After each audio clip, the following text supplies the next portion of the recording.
Diyos na buhay, magpakailanman. Magandang umaga, Luzon, Visayas at Mindanao. I am Del Vitangcol. Welcome to Talita Kum Healing Bus on TV. Today, January 26, is the third Sunday in Ordinary Time. Our guest is the Couples for Christ West B1 Cluster. Let us welcome our Mass Presider, Reverend Father Larry Faraon.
Father, of the Son, and of the Holy Spirit. Amen. The Lord be with you. And with your spirit. Pakibati naman ang katabi ng The Lord be with you. The Lord be with you, Father. The Lord be with you. Amen. Fire. Let us welcome the Lord in this holy assembly. Palakpakan natin ang Panginoon, brothers and sisters. Amen. Praise God. The Lord is calling us to greater heights of ministry and spirituality as our Gospels would reflect. It's a challenge. And so the first challenge is for us to ask the Lord to straighten our path. Kaya sa mga sandaling ito ay simulan natin ang ating banal na misa sa pamagitan ng pagsisisi sa ating mga kasalanan. Repentance is also a call from God. Let us pause for some few moments of silence. You were sent to heal the contrite. Lord, have mercy. Lord, have mercy. You came to call sinners. Christ, have mercy. Christ, have mercy. You are seated at the right hand of the Father to intercede for us. Lord, have mercy. Lord, have mercy. May Almighty God have mercy on us, forgive us our sins, and bring us to everlasting life. Amen. Let us pray. Almighty, ever-living God, direct our actions according to your good pleasure, that in the name of your beloved Son we may abound in good works. Through our Lord Jesus Christ, your Son, who lives and reigns with you in the unity of the Holy Spirit, one God, forever and ever. Amen. Isaiah proclaims that the Lord is coming. The regions that have experienced oppression and anguish will rejoice in the Lord's salvation. Brothers and sisters, the first reading. A reading from the book of the prophet Isaiah. First, the Lord degraded the land of Zebulun and the land of Naphtali, but in the end, he has glorified the seaward road, the land west of the Jordan, the district of the Gentiles. Anguish has taken wing, dispelled is darkness, for there is no gloom where but now there was distress. The people who walked in darkness have seen a great light. upon those who dwelt in the land of gloom, a light has shone. You have brought them abundant joy and great rejoicing, as they rejoice before you as at the harvest, as people make merry when dividing spoils. For the yoke that burdened them, the pole on their shoulder, and the rod of their taskmaster, you have smashed as on the day of Midian. The word of the Lord. Thanks be to God.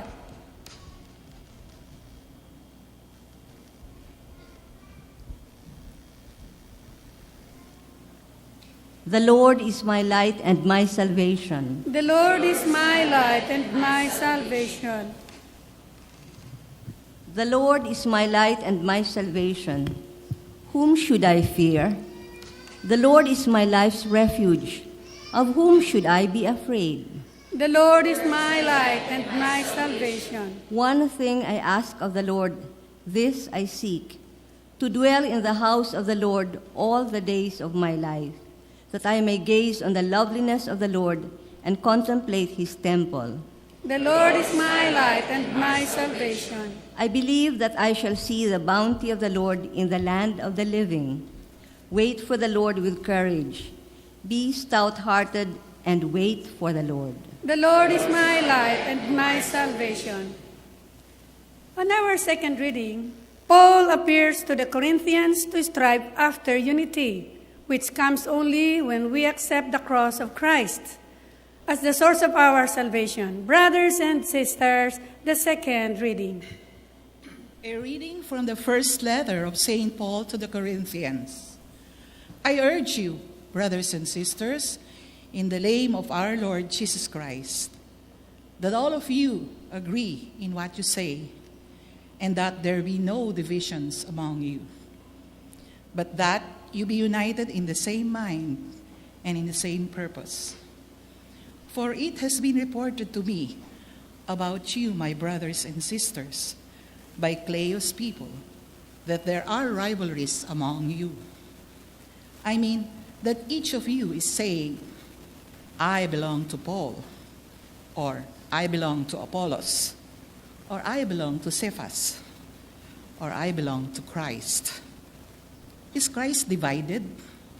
Was Paul crucified for you? Or were you baptized in the name of Paul? For Christ did not send me to baptize, but to preach the gospel, and not with the wisdom of human eloquence, so that the cross of Christ might not be emptied of its meaning. The word of the Lord. Thanks be to God.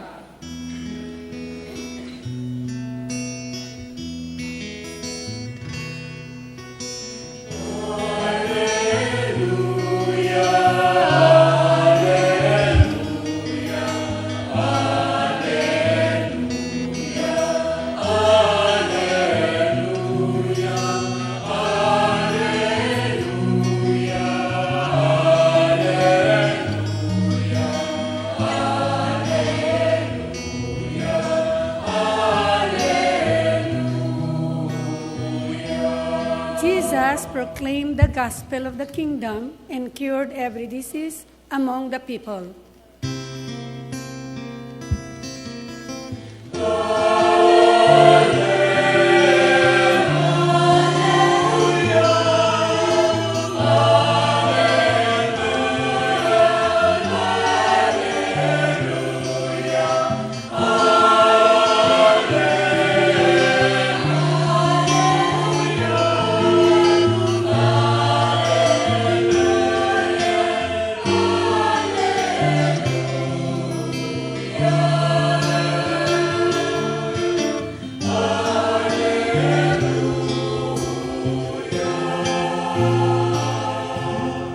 The Lord be with you. And with your spirit. A reading from the Holy Gospel according to Matthew. Glory to you, O Lord. When Jesus heard that John had been arrested, he withdrew to Galilee. He left Nazareth and went to live in Capernaum by the sea in the region of Zebulun and Naphtali, that what had been said through Isaiah the prophet might be fulfilled.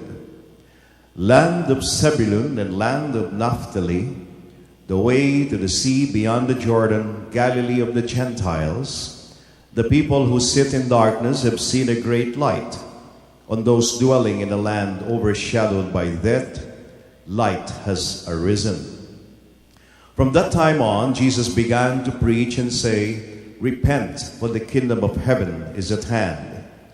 As he was walking by the Sea of Galilee, he saw two brothers, Simon, who is called Peter, and his brother Andrew, casting a net into the sea, for they were fishermen. He said to them, "Come after me, and I will make you fishers of men." At once they left their nets and followed him. He walked along from there and saw two other brothers, James, the son of Zebedee, and his brother John. They were in a boat with their father Zebedee, mending their nets. He called them, and immediately they left their boat and their father and followed him. He went around all of Galilee, teaching in their synagogues, proclaiming the gospel of the kingdom, and curing every disease and illness among the people. Brothers and sisters, the gospel of the Praise Lord. to you, Lord Jesus Christ. Please be seated. Palakpakan natin ang Panginoon sa kanyang napakagandang salita. Good morning, brothers and sisters. Pakibati naman ang katabi ng good morning. May papagawa ko sa inyo. Pwede bang bulong lang, bulungan niyo yung katabi niyo at sabihin mo, tinatawag ka ni Lord. Sige, bulong-bulungan, tinatawag ka ni Lord. Ano? Sabi ko, tinatawag ka ni Lord. Wala ko sinasabing tinatawag ka na ni Lord. Iba naman yun, no? Totoo yun. Every day, brothers and sisters, you are being called by the Lord. Have you ever thought of that? No? Na-realize ba ninyo? Na lahat ng ginagawa natin ay isang pagtawag ng Panginoon. Precisely what the gospel is telling us. Si Peter, si James, si John, and Andrew, tinawag ng Panginoon. From being a fisherman, they were fishers of men. Tinatawag ng Diyos tayong lahat, brothers and sisters. Always for a mission, because there is so much to do in the world today. Ang dami-daming dapat gawin. Ngayon, sino yung mga nanay dito? Taas ang kamay ng mga nanay. Mga nanay. May mga anak kayo, no ha? Okay. Anong sagot ng anak ninyo ang ayaw na ayaw ninyo pag tinatawag ninyo? Kahit yung mister mo siguro, pag tinatawag mo, ano yung ayaw na ayaw mo sagot? Halimbawa, tinatawag mo si, anong pangalan po ninyo, Brad? Jimmy. Yan. Kunwari, Jimmy! Tapos ang maririnig mo, parang hindi ka pinansin. Di ba? Parang hindi pinansin ni Jimmy.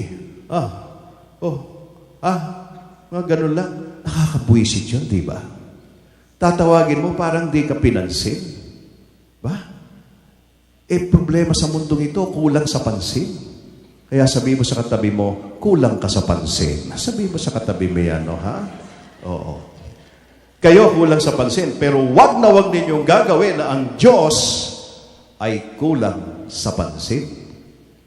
Pag tinawag ka ng Diyos, huwag yung sagot mo, wag na wag mong gagawin sa Diyos yun. Yung hindi mo papansinin yung tawag niya, you will not notice the call of the Lord. Mahirap na. Baka isang araw, hindi ikaw ang pansinin ng Diyos.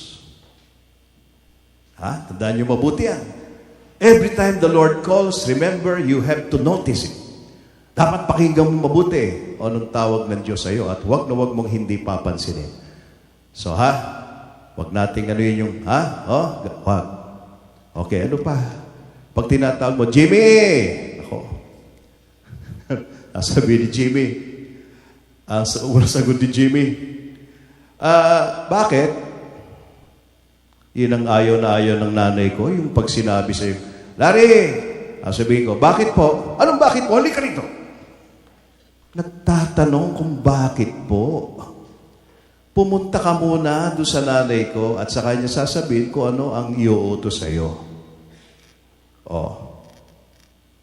Tinawag si Jimmy. Jimmy! Ano ang pangalan? Mrs. Hukay ni Jimmy. Cora. Tinawag ni Cora si Jimmy. Jimmy! Bakit? Pumunta ka rito sa sasabihin sa'yo.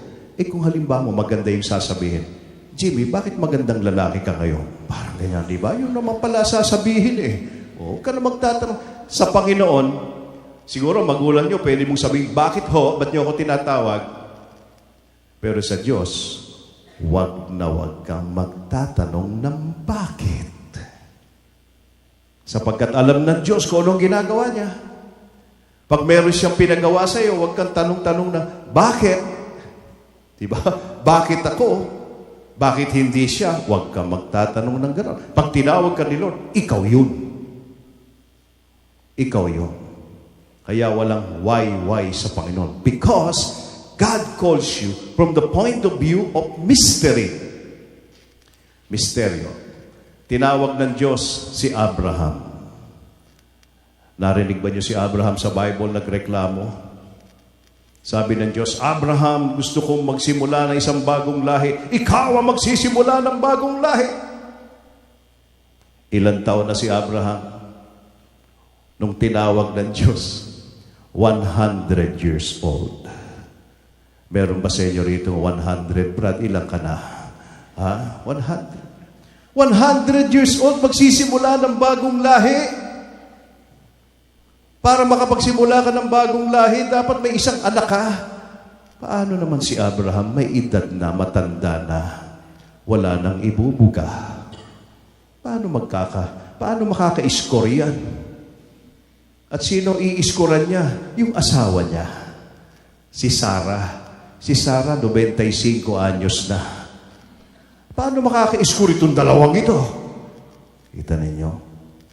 Pero never nating narinig si Abraham na nagsabing, bakit, Panginoon? Why? Yan, intindihan niyo? Kayo magtatanong sa Diyos, alam ng Diyos ang ginagawa niya. Ganon din yung mga magulang. Mga anak, alam ng magulang ang mabuti para sa inyo. Huwag kang basta-basta halika rito, bakit to? Paltan mo yung damit mo. Gigimi ka, ganyan ang damit mo. Ito uso ka na magtanong kung bakit. Sumunod ka na lang. Diba? Ganon. Tinawag ng Diyos si Moses. Anong trabaho ni Moses? Kausapin ang hari ng Ehipto, yung paraon. Hindi ko kamag-anak ng hayop na, hindi ko kilala yun, no ha? Yung paraon, no ha? At ang sasabihin niya, set my people free. Let my people go. Kakausapin yung Pharaoh. Dapat magaling kang magsalita, maningning ang mga salita mo, mga boses mo. Anong problema ni Moses? Anybody? Bulol. Utal. Sabi ng Bible, siguro na-stroke. Kasi nung tinawag si Moses, 80 years old na 80 years old, kakausapin ng Pharaoh. Kakausapin mo, utal ka. Kaya sabi siguro ni Moses, noon, ganyan, di ba? Paano yun? See, brothers and sisters. Pero never nagtanong si Moses. Sumunod siya. At pagkatapos ang sabi ng Diyos, kung ang problema mo yung utal ka, may solusyon dyan. Bibigyan kita ng spokesman. Di ba? Kaya God knows what He is doing. Kaya never question God's will. Okay, tinawag na naman, Jimmy! Ano yung unang sagot ni Jimmy? Di pinansin. Yung pangalawang sagot, bakit? Bakit po? Ayaw na ng mga magulang yung ganong tanong, yung ganong sagot. Pangatlo, sandali lang. Sandali lang daw. Di ba? Pag tinatawag yung mga bata, wait lang, sandali lang. Yung sandali na yon, 100 taon yon. Wait lang, sandali lang. Naku po, huwag niyong gagawin sa Diyos yan. Pag tinawag ka ni Lord, now na. Kaya sabihin mo sa katabi mo, now na. O ha? Hindi pwedeng ipagpaliban yan. Ang gawain ng Diyos, hindi pwedeng ipagpaliban. When God asks you to do something, when God calls you to do something, it has to be now. Huwag ka na magpapatumpik-tumpik pa. Sapagat sinasabi ng salita ng Diyos, He who puts his hands on the plow and keeps looking back is not worthy of me. Sabi ng Panginoon, huwag yung sandali lang, teka muna, wait lang. Hindi pwedeng ganon. Pag sinabi ng Panginoon, ganito, ganyan, di ba? So, yun ang misteryo ng pagtawag ng Diyos marami kasi nagsasabing, wait lang, sandali lang. Ayun, lumipas na. Kaya dumami matatandang dalaga Dahil puro wait lang puro wait lang, sandali lang, di ako nagmamadali. Ayun, inabot na ng siyam-siyam. Di ba? Pag sa loob ng simbahan, makakakita kayo. Pag may mga babaeng dalaga pa, medyo masyadong pihi ka, namimili pa. Pag nagpapaypay yan sa loob ng simbahan. Ay, hindi ko type. Ganyan, namimili. Pero pag nasa loob ka ng simbahan, nakakita ka na mabilis magpaypay. Kahit sino na lang. Nawawala na ng oras di ba? Pag tinawag ka ng Panginoon, be sure that this is the time for it and this should be the time for it. The job has to be done right now. Not tomorrow. Right now. Kaya ito, marami dito. May Couples for Christ po tayo rito. Pag sinabi ni Lord, tinawag kayo ni Lord sa isang gawain, hindi mo pwede ipagpaliban yan. Gawain ng Diyos yan. Hindi pwede yung sakana. Diba? Hindi pwede yung next time na lang. Hindi pwede. Kaya ako, couples, diba? Meron akong grupo nung araw, ang pangalan, Kana. Itong Cana, di ba? Yung sa Cana, yung sa gospel, tungkol sa wedding yan. So, meron akong ganung grupo, ang pangalan Cana, para sa mga mag-asawa. Meron din akong grupo para sa matatandang dalaga. At saka yung mga dalagang wala pang asawa.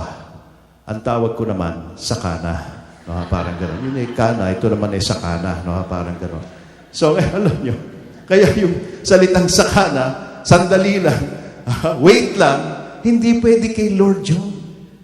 Hindi pwede kay Lord. Okay. So, ano ang gustong sagot ng mga magulang pag tinatawag ng mga anak? Ano ang gustong sagot ng mga misis pag tinatawag si Mister? Ganyan, Jimmy! Eto magandang sagot. Eto na ako. Yun ang magandang sagot, Tatawagin mo pala, nasa harap mo na, di ba? Parang napipil ni Jimmy na tinatawag siya ni Cora. Tatawagin mo pa ng Jimmy, nasa harap na. Ganon ang gusto ng Panginoon. Speak, Lord, your servant is listening. Hindi ka pa tinatawag, sinasabi mo na kay Lord, Lord, speak, Lord, your servant is listening. Sabi Lord, ba't tinatawag ba kita? Kahit hindi pa speak, Lord, your servant is listening. You know, in the book of Genesis, pag tinatawag ng Diyos ni Yahweh, itong si Abraham, ang sagot ni Abraham, hindi yes. Alam niyo ang sagot ni Abraham? Abraham. Hindi siya sumasagot ng, yes, Lord. Ang sagot niya ganito, Abraham, ready? Kita mo naman ang sagot na yan, Ready? Parang baterya. Ready? Parang gano'n. Di ba, Cora? Napakaganda nun. Pag tinawag mo si Jimmy, ready? Okay. Nakahanda na ito. Kalay mo. Yan ang perfect na husband, di ba? Tinatawag mo pa lang, ready na. But what is that readiness? Ready to listen to you, ready to anything that you will tell me to do. I'm here, I will accomplish it. Ba? Ganun din yung mga anak. Pag tinawag kayo ng mga magulang nyo, tatawagin ka pa lang, Mami, dito na ako. Anything? Wow. Di ba? Yun ang pinakamaganda. Kaya, kung kayo tatawagin ng Diyos, ayaw ng Diyos ng, parang di mo pinansin. O kaya, wait lang, kung ayaw niya. Bakit po? Naku po, ayaw niya. Ang gusto ni Lord, eto na ako. I'm here. Speak, Lord. Your servant is listening. Ready. Ngayon, bakit kayo tinatawag ni Lord? Tulad na sinabi ng gospel natin.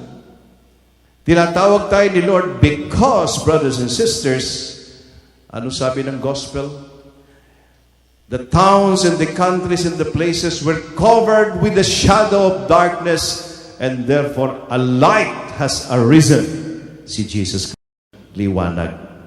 Kailangan kasi ho natin ngayon ng liwanag. Sabi ni Papa Francisco doon sa kanyang speech, sermon sa World Youth Day sa Brazil, sabi niya sa mga kabataan, maging ilaw kayo ng mundo. Manggulo kayo. Yan sabi niya. Make your presence felt, brothers and sisters. Sapagkat ang mundong ito talagang tinatakpan ng kadiliman. Natural calamities. Huwag na sa ibang mundo. Dito na lang sa atin sa Pilipinas. Calamities, natural, artificial, krimen. Naglalakad yung mama, babarilin ng mga riding in tandem, mga ganyan. May rice smuggling, may mga kung ano-ano, pork barrage, kumawe. Ano nangyayari sa atin? Our country is being covered with darkness. Kailangan ng ilaw. Kaya sabi ng Panginoon, ano tayo? You are the salt of the earth and the light of the world. Kaya sabihin mo sa katabi mo, liwanag ka. Sabihin mo yan, no, ha? Oh. Siyempre, yung mga kalbo, mas maliwanag yan, di ba, yung mga kalbo, no, ha? O, tama naman yan. Oh. Mas maliwanag no? Oh. Liwanag ka. Sister, tawa ka ng tawa. Ha? Liwanag tayo ng Panginoon, sabi niya At hindi lang yon, we are also the salt of the earth. Kaya sabihin mo sa katabi mo, ang alat mo, no? Bakit? Salt tayo Salt gives meaning to whatever we eat, diba? And light gives illumination to a dark situation in our lives. Kailangan natin ng ilaw ngayon, mga kapatid. Hindi tayo pwede manatili sa kadiliman. Liwanag tayo. Ngayon, kahuli-hulihan sasabihin ko sa inyo, itong pagtawag ng Diyos na ito, napakahirap. Hindi mo alam kung kailan at kung saan. Minsan hindi mo mapagtanto Ako ba? Aakalain ko ba magpapare ako? Wala akong kabalak-balak magpare. Gusto ko maging artista. Ito naman Kasi nung nung teenager ako, may nagsabi sa akin, si Raulong kamag-anak ko, nakamukha ka raw, kahawig ka raw si Walter Navarro. Nabutan mo ba yung si Walter Navarro? Yung gwapo yun no kaya tuwing mananalamin ako, yung buho ko, kita nyo hanggang ngayon ang buho ko, parang Walter Navarro. Diba? Bilib na bilib ako, gwapo ako. Paano ko nalaman na hindi ako gwapo at hindi ako pwedeng artista? Ganito yon. 6 kami magkakapatid, 5 lalaki, 1 babae. Yung mga kapatid kong lalaki, halos pantay-pantay lang kami ng edad. Ngayon, meron kaming kapitbahay, magandang babae, very pretty girl, sumali sa Santa Cruzan, yung yung tawag dyan, yung sagala. Siyempre, ang sagala, kinakailangan ng escort, konsorte, dapat yung pogi, gwapo, diba? Hindi naman niya kami kilala, pero nakikita niya kami, kapitbahay namin So siguro, naghahanap siya, nakita niya kaming 5 magkakapatid na lalaki, nagpunta dun sa bahay namin. Ang tatay ko nagbukas ng pinto. Iha, bakit? Kasi po, Mang Florence, sumali ako sa Santa Cruzan. Yung sagala. Pwede ho ba yung isa sa mga anak ninyo ay maging escort ko? Sabi ng father ko, sino sa kanila? Hindi ko po alam ang mga pangalan. Pero alam ko po yung itsura. Tama-tama naman, lumalabas ako sa kwarto. Malay ko sa pinag-uusapan itong dalawang ito. Nung paglabas ko sa kwarto, sabi ng tatay ko, siya ba? Tinuro ko. Alam niyo, hindi ko malilimutan yung reaksyon ng babae. Gusto kong sabunutan, tadyakan yung babae. Nung sinabi ng tatay ko, siya ba? Sabi nung babae, hindi ho yan! Hindi ho! Hindi! Tumoy, parang nakakita ng monster ito. Kaya doon ko nalaman, hindi ako gwapo. At hindi ako pwedeng escort. Ang gusto pala, yung kapatid ko mas bata. O yun ang kinuha. Santa Cruzan, di ba sa gabi yun? Sa gabi, may prosesyon yun. Sabi ng tatay ko, ba't nandito ka? Hindi ka sumama doon sa Santa Cruzan. Ay ko, yoko nga. Hindi na nga ako kinuhang escort. Pupunta pa ako doon. Pumunta ka doon, ilawan mo yung kapatid mo. O pag ginawang taga-ilaw doon sa kapatid ko. Ang pang-ilaw noon, Brad, yung binobomba, Jimmy, yung gano'n. Ginawa akong taga-ilaw, bisit na bisit ako, no ha? Doon ko nalaman na hindi ako pwedeng artista. No? Taga-ilaw na lang ako sa Santa Cruzan, not knowing, after many years, God will call me at ako'y magiging taga-ilaw ng mundo. Diba? Kaya sabi ko sa inyo, pag tinawag ka ng Diyos, yes, Lord, ready. Speak, Lord, your servant is listening. Tulad ng mga apostles, kagad-kagad, iniwan ang pangingisda, iniwan ang tatay nila, iniwan ang lambat, ang bangka, lahat, and follow Jesus Christ. Why? Because the mission is urgent. And the urgent mission is to be the light of the world. So please share in the urgent mission and respond to God when He calls you. Amen? Amen. Magsitayo po tayo.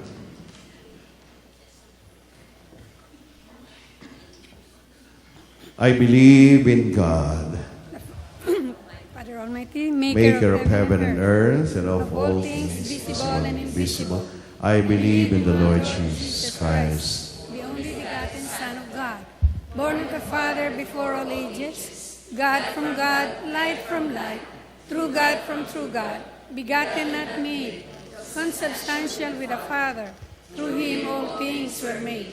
For us men and for our salvation, He came down from heaven, and by the Holy Spirit was incarnate of the Virgin Mary, and became man. For our sake He was crucified under Pontius Pilate. He suffered death and was buried, and rose again on the third day, in accordance with the Scriptures. He ascended into heaven, and is seated at the right hand of the Father. He will come again in glory to judge the living and the dead, and His kingdom will have no end.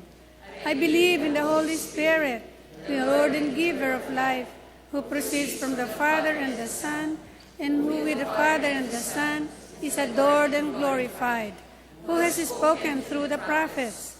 I believe in one holy, Catholic, and Apostolic Church. I confess one baptism for the forgiveness of sins, and I look forward to the resurrection of the dead and the life of the world to come. Amen. Let us pray to the Father that as His Son's faithful disciples, we may reflect Christ's light to the world around us. Full of trust, we will pray, Lord, make us your true disciples. Lord, make us your true disciples. May our Pope Francis, bishops, priests, and religious who have been called by Jesus in a special way to bring the light of His good news to peoples carry out their mission with generosity and perseverance. We pray, Lord, make us your true disciples.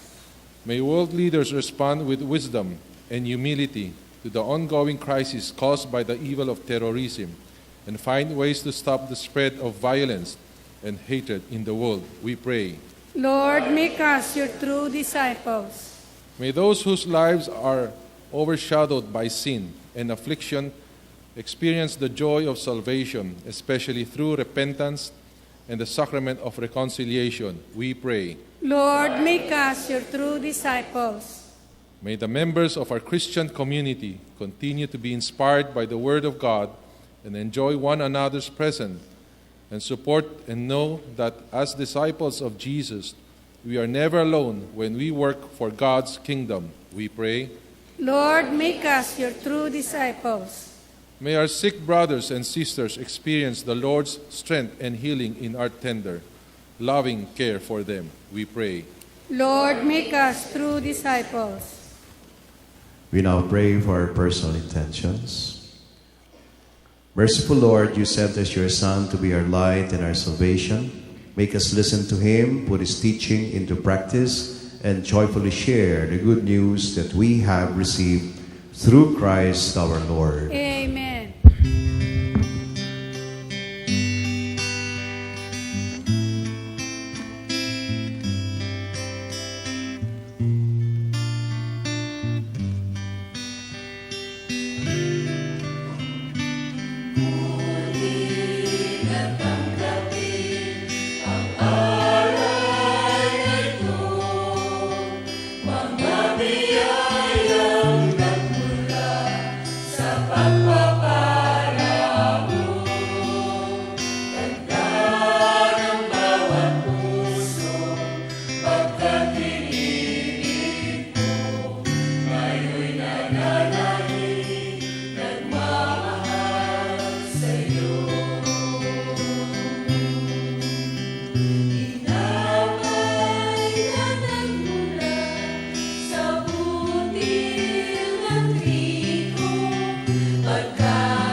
Brothers and sisters, let us pray that this our sacrifice may be acceptable to God, the Almighty Father. May the Lord accept the sacrifice at your hands for the praise and glory of his name, for our good and the good of all his holy church.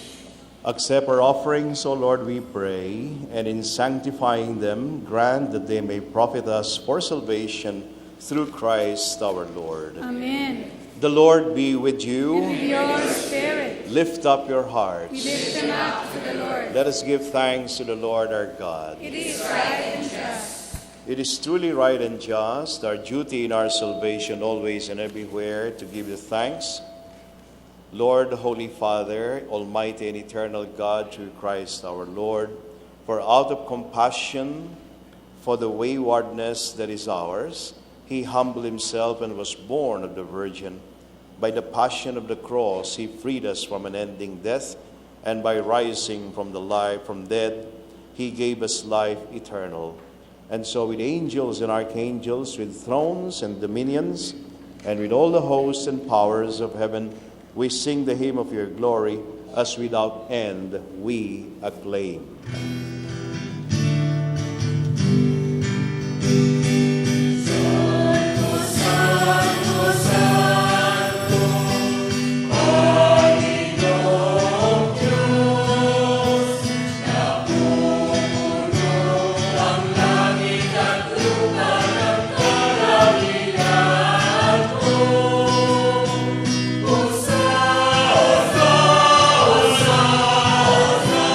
Hosanna.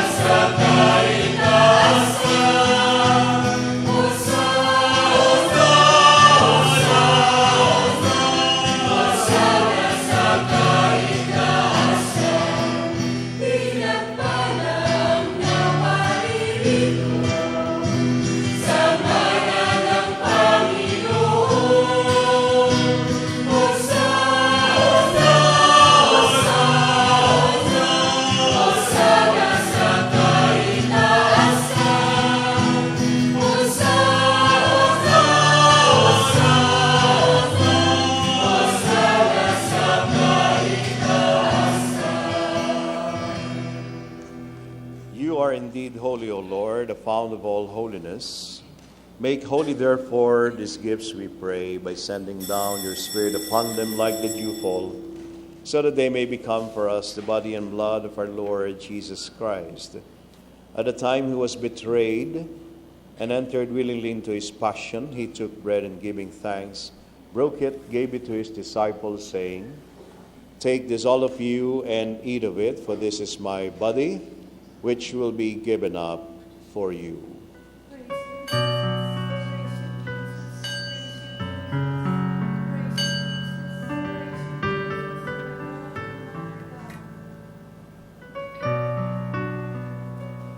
In a similar way, when supper was ended, he took the chalice, and once more giving thanks, gave it to his disciples, saying, Take this, all of you, and drink from it, for this is the chalice of my blood, the blood of the new and eternal covenant, which will be poured out for you and for many for the forgiveness of sins. Do this in memory of me.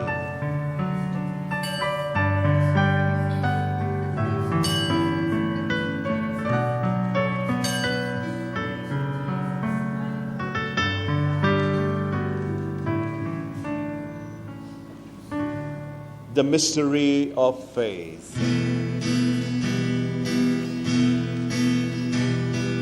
We proclaim your death, O Lord, and profess your resurrection until you come, until you come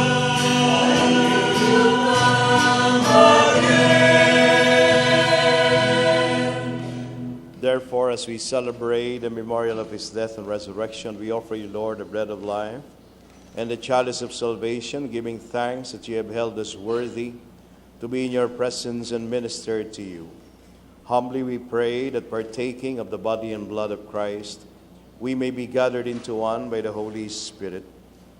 Remember, Lord, your church spread throughout the world, and bring her to the fullness of charity, together with Francis, our Pope, our Bishop, and all the clergy. Remember also our brothers and sisters who have fallen asleep in the hope of the resurrection, and all who have died in your mercy. Welcome them into the light of your face. Have mercy on us all, we pray, that with the Blessed Virgin Mary, Mother of God, with the blessed apostles and all the saints who have pleased you throughout the ages, we may merit to be co-heirs to eternal life, and may praise and glorify you through your Son, Jesus Christ. Through him, and with him, and in him, O God, Almighty Father, in the unity of the Holy Spirit, all glory and honor is yours forever and ever.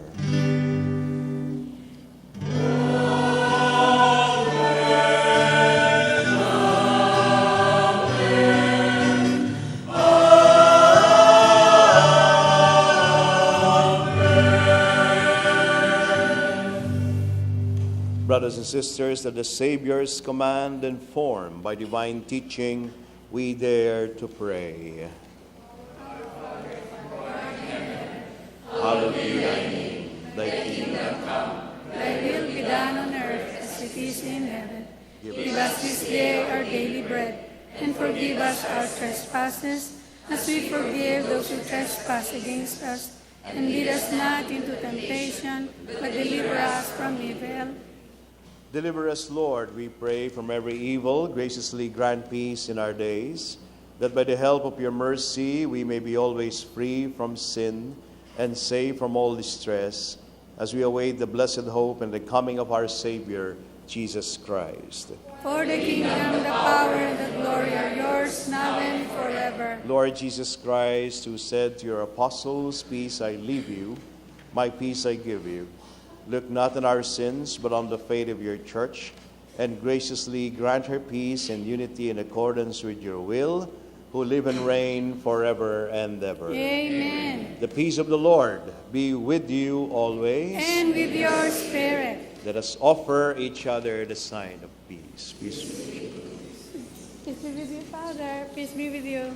Peace be with you. Peace be with you. Lamb of God, You take away the sins of the world, have mercy on us. Lamb of God, you take away the sins of the world, have mercy on us. Lamb of God, you take away the sins of the world, grant us peace.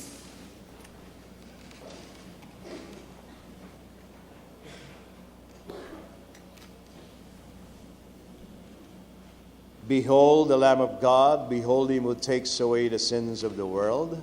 Blessed are those called to the supper of the Lamb.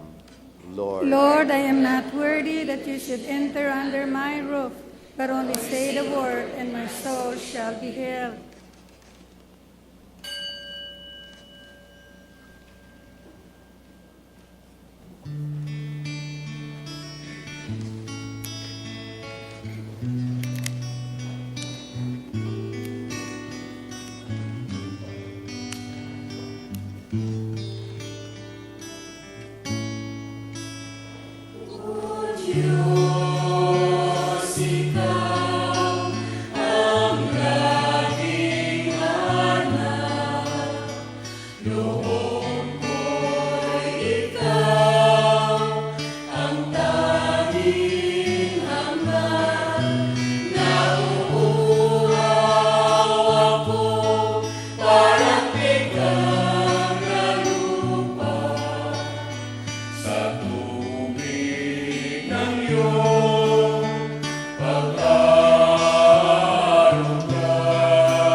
We are inviting you to join our prayer meeting every Saturday at 4 o'clock in the afternoon at the 4th floor of the St. Peter Chapel's building, 296 Quezon Avenue, Rojas District, Quezon City.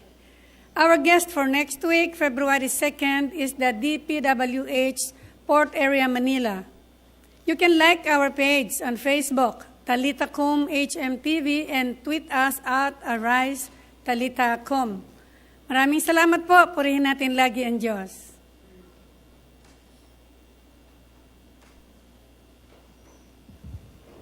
Let us pray.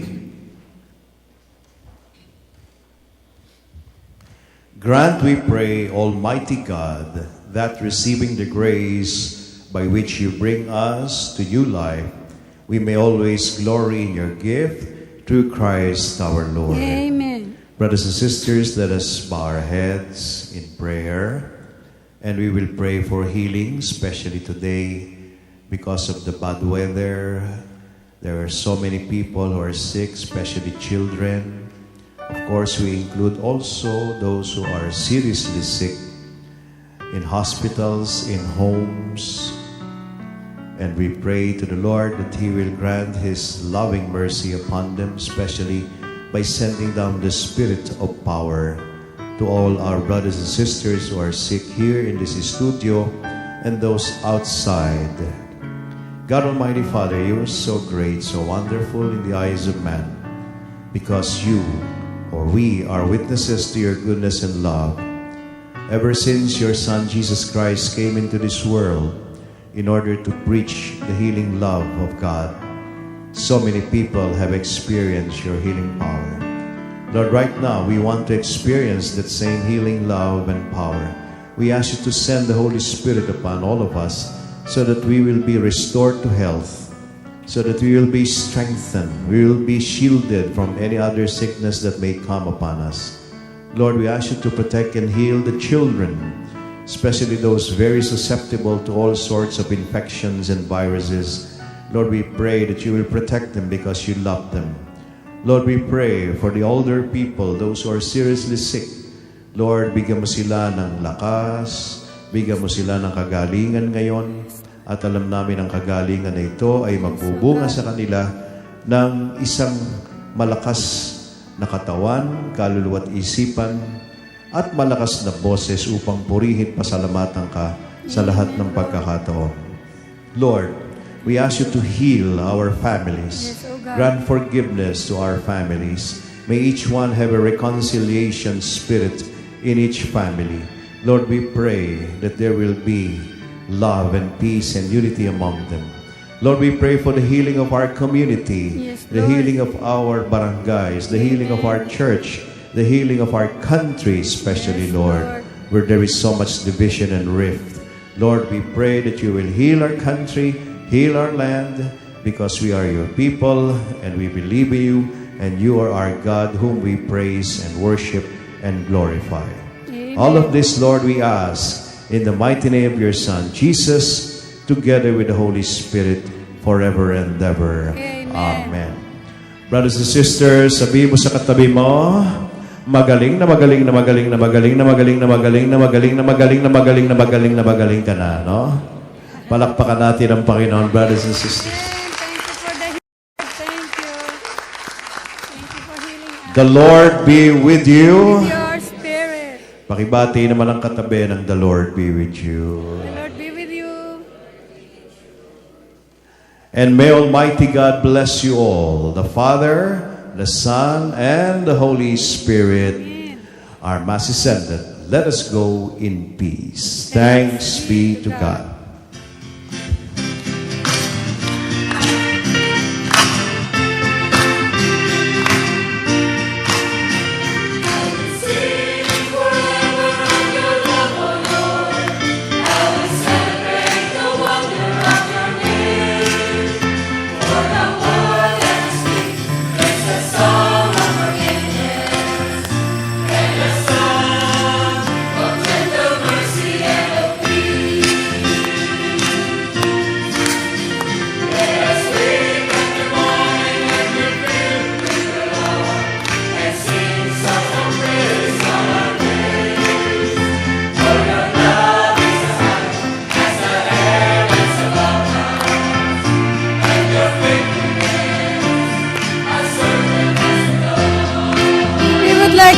praise and thanks to the Lord for our Mass celebrant, Reverend Father Larry Faraon, the PTB4 technical crew, the HMPB production staff, the officers of St. Peter Group of Companies, Dr. Mildred Bitangcol, Mr. Ernie Santiago, Mr. York Bitangcol, and to the elders of the St. Peter community headed by Brother Ernie Bordeos. I am Del Bitangcol, mga kapatid, laging nagpapaalala, unahin natin lagi ang Diyos na mapagmahal.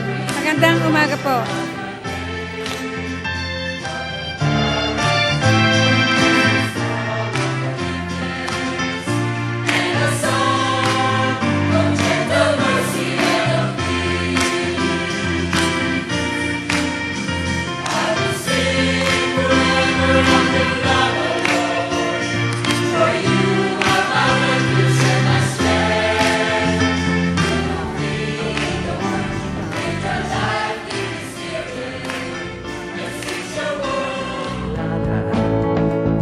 May St. Peter Lifeline, panatag ang kalooban. May St. Peter Chapels pang masasandigan. Kahit saan, kahit kailan maasahan.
Joy.